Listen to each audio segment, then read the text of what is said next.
What's up, everybody? Welcome to Horror Reviews. I'm going to be ranking all of the films in the Conjuring Universe -1.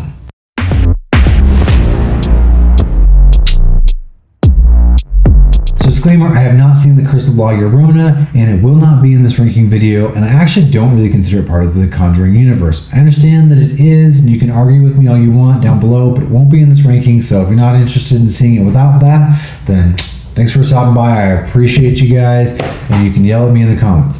But I actually don't really consider it part of the Conjuring Universe because in my mind, the Conjuring Universe are films that were spawned from the Conjuring. And La Llorona is tied together by the priest from Annabelle, as far as I understand. But that priest from Annabelle was only tied in because of the Annabelle film, which was tied in with The Conjuring. So it's like Conjuring spawned the Annabelle movie because Annabelle was in The Conjuring, spawned The Nun because The Nun was in The Conjuring 2, and so those films make sense to me as being the Conjuring universe. I don't quite understand The Curse of La Llorona, but also I haven't seen it, so again, will not be in this list. So let's get right into this rankings list, and this is kind of an interesting list for me because a few of these films I really enjoy, but one in particular is one of my favorite horror films of all time, and a couple of them I genuinely hate. So we've got complete opposite ends of the spectrum. I love one of them, and I absolutely hate two of them. So we have 8 films to get through in this list, and start things off at the very bottom with number 8, which is Annabelle, 2014 film, which is the first spin-off from the Conjuring universe, directed by John R. Leonetti, which, if I'm not mistaken, he was the cinematographer for James Wan at one point, I believe, and then he went off and directed Annabelle, and this movie just sucks.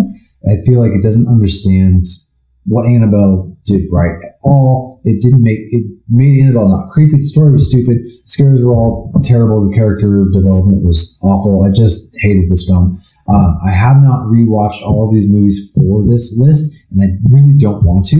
And I don't remember this one super duper well. I will say this is the one I probably remember the least, and in all fairness, would be the one I should rewatch to give it a second chance. But I just don't think there's anything redeemable. I don't think that there was any creativity behind the camera. I don't feel like he knew what he was doing in terms of like creating scares or tension or building this universe and creating this story. I just don't feel like there was any real comprehensive anything going on in this movie. Coming in at number 7 is The First Nun, the 2018 film that was the first spin-off of Conjuring 2, which saw the nun character have her own film, and this one I was genuinely very excited about. I went to go see this one in IMAX, and I was super stoked that it played in IMAX, and I friggin' hated this movie. It commits the cardinal sin, first and foremost, of just being so boring,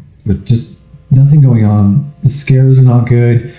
The story that they create is really dumb for the nun, and the expansion of the story, the acting is not very good, and just the setting is pretty cool. I will give it that. The setting is pretty cool, but the story really goes nowhere, and there's no good scares. I think it's poorly edited, poorly shot, and just, it's not worth the time. And coming in at number 6 should be no surprise to anyone that has stumbled upon my channel at some point, and that is The Nun 2, which is the 2023, the most recent film on this list. The Nun 2 is the sequel to The Nun, and I will give it, again, Nun and Nun 2 have good setting. That's why they're where they are on this list. If I could put them all at the bottom, Annabelle and Nun films, I probably would, and then it would be like the rest of the films. But Nun 2 has a good setting. I'll give it that. It feels like they got a new director in, which is funny enough, the same director that's going to be on this list again for The Conjuring 3. But I feel like they try to do something a little bit different, maybe. But I hated that movie. I thought it was terrible. And as I complained in that film, I just feel like the bar that we have set for these horror films is so low, and we need to raise it. It's like they're barely trying, and there's tons of money being thrown at the screen, and we need better films for these budgets. And this is a good franchise. These are good characters, good promise, started by James Wan, and people are just butchering these characters and butchering these storylines, and The Nun 2 sucks. Coming in at number 5 is the other film from Michael Chavez, and that's the Conjuring 3, Devil Made Me Do It. And this film is not nearly as bad, in my opinion, as The Nun 2 or any of the other ones at the bottom. I don't know what happened with The Nun 2 because I feel like, at least in The Conjuring 3, Michael Chavez showed comprehension. Like, he showed some ability to be able to use the camera to create suspense, use some a good setting and a good atmosphere to create tension and deliver some scares. Not as good as scares as some of the other films, but he showed that he has the ability. I don't know what happened with The Nun 2. I did enjoy the story that they chose to tell for The Devil Made Me Do It. And while I didn't like the CGI opening and some of the other stuff, and again, I don't think it's a smash hit, I do think it was a decent film, and it was better, honestly, than it probably could have been considering the track record for these sequels. And I do really like some of the underground sequences towards the end. I think there is some great tension built in there. I do like some of the reveals with the priest at the end and the house and everything. So I did like that. Also, I do think that I like the story they were trying to tell with the Warrens and the heart attack and everything, and how showing that concept of them trying to help people and him being literally afraid of his heart and everything. And I liked that tie-in. So I liked the story continuation of the Warrens. And so I do think there's elements in that film that are good, while it isn't anywhere near as good as the other two Conjurings, in my opinion. At number 5, I do believe that The Conjuring Devil Made Me Do It is a pretty decent film. Coming in at number 4 is the Gary Doberman 2019 film, Annabelle Comes Home. And if you haven't already hated my list and been super mad at me and want to argue with me in the comments, this is where you're probably pretty upset that this is above some of the other films and makes number 4 on the list. But I heard people didn't really like this film. I think Annabelle Comes Home is in the sense that it stands alone on its own, is superior than the other films. Annabelle Comes Home has a story that can function as a whole on its own with the Warrens and continuing that storyline. It has its own sort of tone. It's got a little bit more of a fun tone that has some creepy atmosphere, some creepy scares. There's great set design, great other characters that are developed and brought in, some other scares that are created. And I think it really feels to me the most like the sequel that creates its own world and its own story, even more than what's going to come on the list next. I think that it genuinely feels like it stands out in a good way, and it's a fun movie. It has fun with itself, and I think it knows how to create some tension. The director knows how to move the camera so much better than some of these other directors, and it does have the benefit of being in the Warrens with the basement, the room with all of the haunted stuff. So it has that benefit already going for it. But I do just genuinely think that there's some good scares in here. And like I said, if nothing else, it is a more just fun and enjoyable film. Coming in at number 3 is the 2017 sequel to Annabelle, directed by my man David F. Sandberg, Annabelle Creation. And who knew at the time when Annabelle was what it was, who knew we would get a sequel? And in the same year, Ouija came out and got a sequel. This side story, but I just remember that being such a crazy thing. We got Mike Flanagan directing a sequel to a terrible film, and David F. Sandberg directing a sequel to a terrible film. Both far superior films. And Annabelle Creation, while I don't think it stands alone as a complete story as much as Annabelle Comes Home does, Annabelle Comes Home just has this nice little pocket of an open and closed kind of side story. And Annabelle Creation, of course, is serving as more of a prequel to Annabelle. And it does have that, but it does do a great job of creating its own storylines and really diving into her backstory more. And David F. Sandberg just shows amazing talent behind the camera, crafting tension, using music, and the setting to just create intense scares, suspense, and some really, really, really cool moments in this film.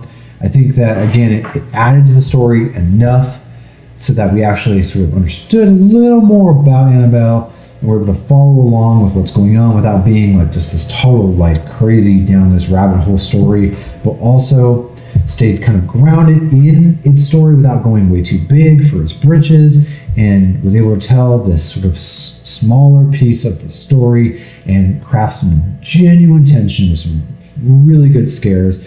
If for some reason you haven't seen Annabelle Creation, now we're at number 3. We're getting to the list where I genuinely believe these are all solid horror films. And at number 2, we have the 2016 film, The Conjuring 2, which was the sequel, of course, to The Conjuring, also directed by my man James Wan.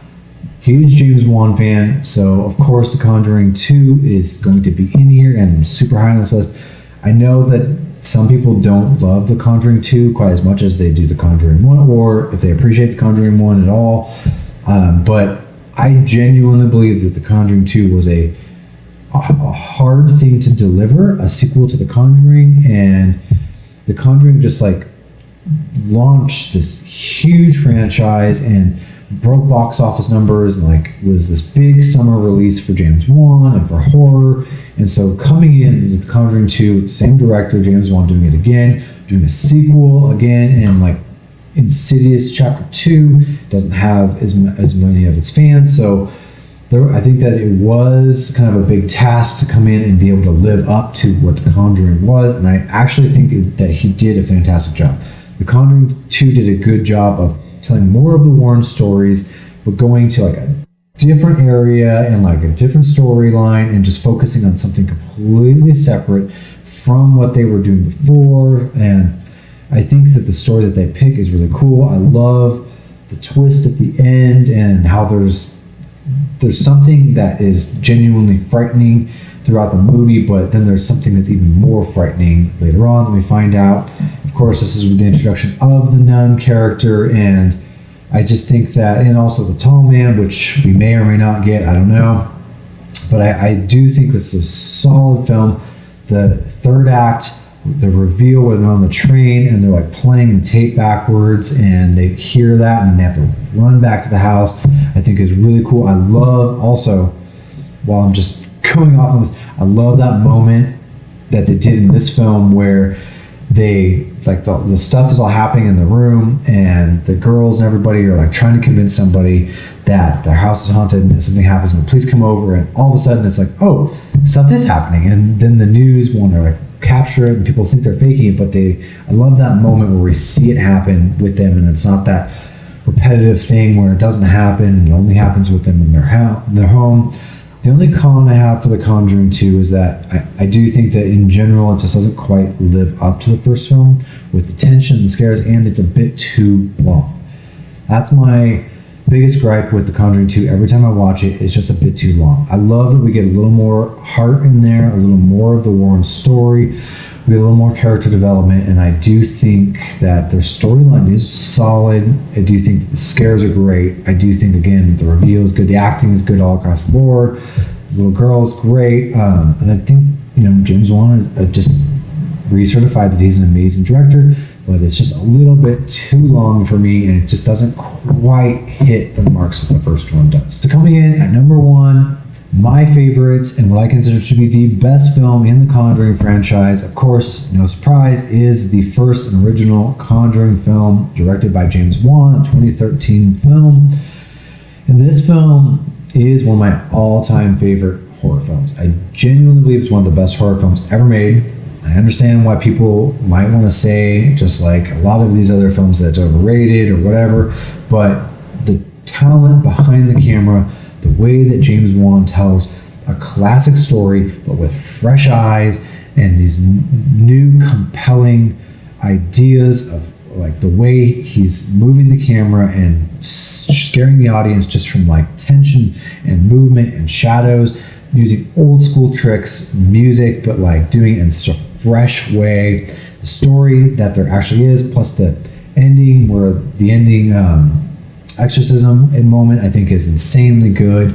That moment where the bag on her head rips and like you can see the demon. There's so many great elements to this film, so many great scares, so much great tension that every time I watch it I forget. I'm like, wow, this movie is so tense. The music, everything is so good. The trailer for it was great. But also for me personally, The Conjuring just is a special place for me because I remember specifically that time when The Conjuring came out in 2013, and I was already a James Wan fan, but a lot of people, it wasn't quite the household name that he is now, amongst horror fans, and not a lot of people really knew who he was or knew movies that he had done. Of course, now I can say like he's an Aquaman, and people would be like, oh yeah, I know what that is, but at the time he was not quite as well known. I was a huge fan. I was super excited to see him bring the new horror film to theaters, and then I saw all of like the hype coming around it getting like a summer release. And so this being at the time, from my memory, I can only tell you kind of my perspective. I remember when horror was kind of in a slump again, and there was a big like push for The Conjuring getting a summer release, basically showing and proving that horror films could do big blockbuster numbers again in the summertime. There was that moment when they weren't getting as much of like the summer release, the blockbuster time, and so The Conjuring was like a big release to kind of show that R-rated horror films could do big numbers in the box office. And I remember that story of James Wan saying he set out to make a scary as heck PG-13 film, and it got an R rating just because it was too scary. And of course they had like the theater reactions and all this hype and everything. And I remember going to the theater and super excited, super stoked to see it, and it just totally delivered, absolutely lived up to what I expected and more. And so again, for me, I look back on that year and I remember being like, you guys don't know, this is big release. People are going to see horror in the summertime. This is going to spawn a franchise. You got to think back to before we have like a million of these movies, and they're just coming out like every summer now. And again, this is my perspective from the time. I just remember the slump, and it's a big thing. So for me, it hit home, and it's been one of my top favorite horror films since it came out. So no surprise, it takes number one on this list. Thank you for watching, everybody. If you stayed tuned to the very end, I appreciate it. Let me know in the comments below what your order is. I'm super curious, and go check me out on Letterboxd if you're interested in following me. The link is down below, and you can see I have a bunch of rankings on there, including this ranking you can see on there. And then if you follow me, I can check out your ranking or post your link to it in the comments. I'll go check it out also. But let me know what you guys think and what your favorite one is. Also, what do you think about The Conjuring 3? Or excuse me, Conjuring 4 coming out. Last news that I heard is directed by the same guy who did The Nun 2, Michael Chavez again. So super disappointed in that, but obviously I'm still going to go see it. Let me know what you guys think about that below. I'm super curious. Thank you for watching, everybody. I appreciate it. I don't want it scared. I'm a big bad wolf. I never see the silver lining, only see the gold. I don't speak in caps, dog. Everything bold, and I put that on myself 'cause it's a life that I done chose.